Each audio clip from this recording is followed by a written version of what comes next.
তব কথামৃতং তপ্ত জীবনং কবিভির্মৃতং কলমস্যাপহং সর্বমঙ্গল শ্রীমদাততং ভুবি বিনন্তি যে ভূমিদার জন্য। শ্রী শ্রী রামকৃষ্ণের কথামৃত প্রথম ভাগ, দ্বিতীয় পরিচ্ছেদ। প্রথম দর্শন। গঙ্গার তীরে দক্ষিণেশ্বরে কালীবাড়ি, মা কালীর মন্দির। বসন্তকাল, ইংরেজি 1882 খ্রিস্টাব্দে মার্চ মাস। ঠাকুরের জন্মোৎসবের কয়েকদিন পর শ্রীযুক্ত কেশব সেন ও শ্রীযুক্ত জোসেফ কুক সঙ্গে 23 ফেব্রুয়ারি বৃহস্পতিবার 12 ফাল্গুন 1288 শুক্লা ষষ্ঠী ঠাকুর স্টিমারে বেড়াইতেছিলেন। তার এই কয়েকদিন পরে সন্ধ্যা হয়। ঠাকুর শ্রী রামকৃষ্ণের ঘরে মাস্টার আসে উপস্থিত। এই প্রথম দর্শন দেখিলেন এক ঘর লোক নিস্তব্ধ হইয়া তাহার কথামৃত পান করিতেছে। ঠাকুর তক্তপোষে বসিয়া পূর্বস্য হইয়া সাহস্য বদনে হরিকথা করিতেছে। ভক্তেরা মেজেই বসিয়া আছেন। কর্মত্যাগ কখন?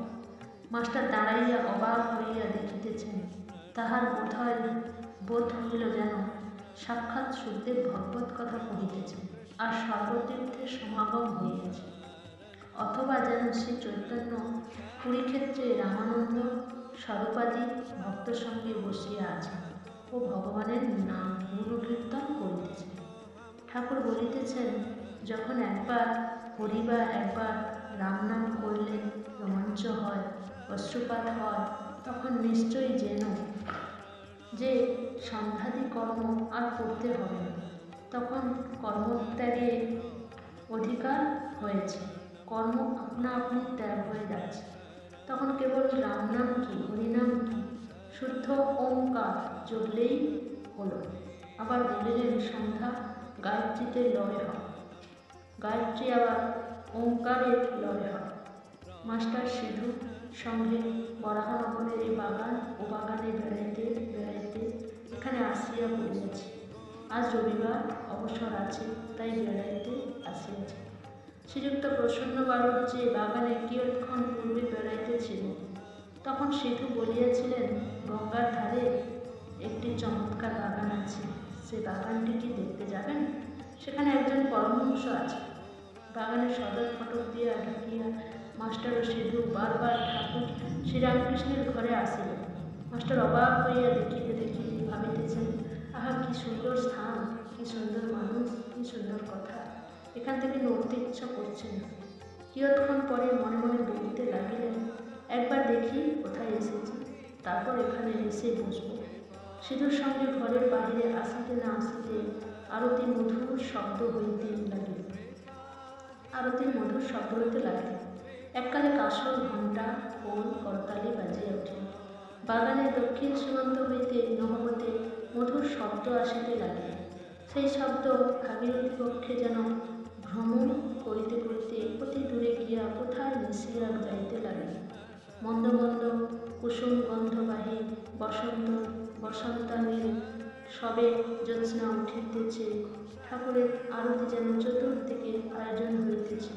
মাস্টার দ্বাদশ শ্রী মন্দিরে, শ্রী রাধাকান্তের মন্দিরে ও শ্রী ভবতারিণীর মন্দিরে আরতি দর্শন করিয়া পরম প্রীতি লাভ করিলেন।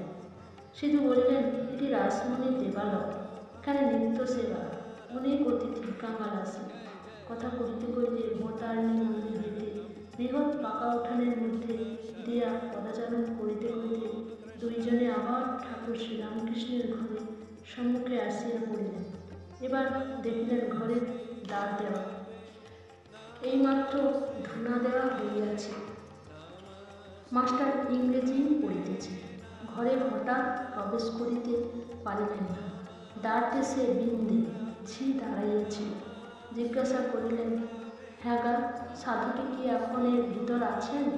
বিন্দে বলিল, হ্যাঁ, এই ঘরের ভিতর আছেন।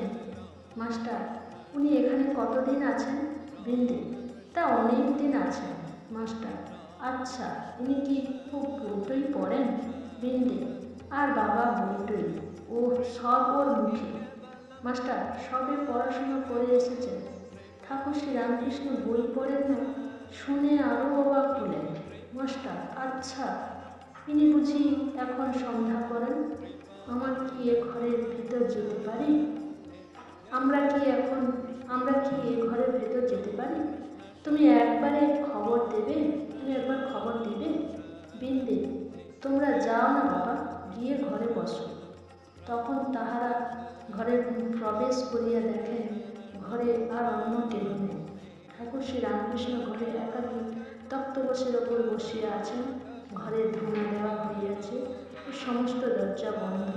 মাস্টার প্রবেশ করিয়া বৃদ্ধাঞ্জলি হইয়া প্রণাম করিলেন। ঠাকুর শ্রী রামকৃষ্ণ বসিতে অনুজ্ঞা করিলে তিনিও সিধু মেঝেতে বসিলেন। ঠাকুর জিজ্ঞাসা করিলেন, কোথায় থাক, কি কর, বরানগরে কি করতে এসছে ইত্যাদি।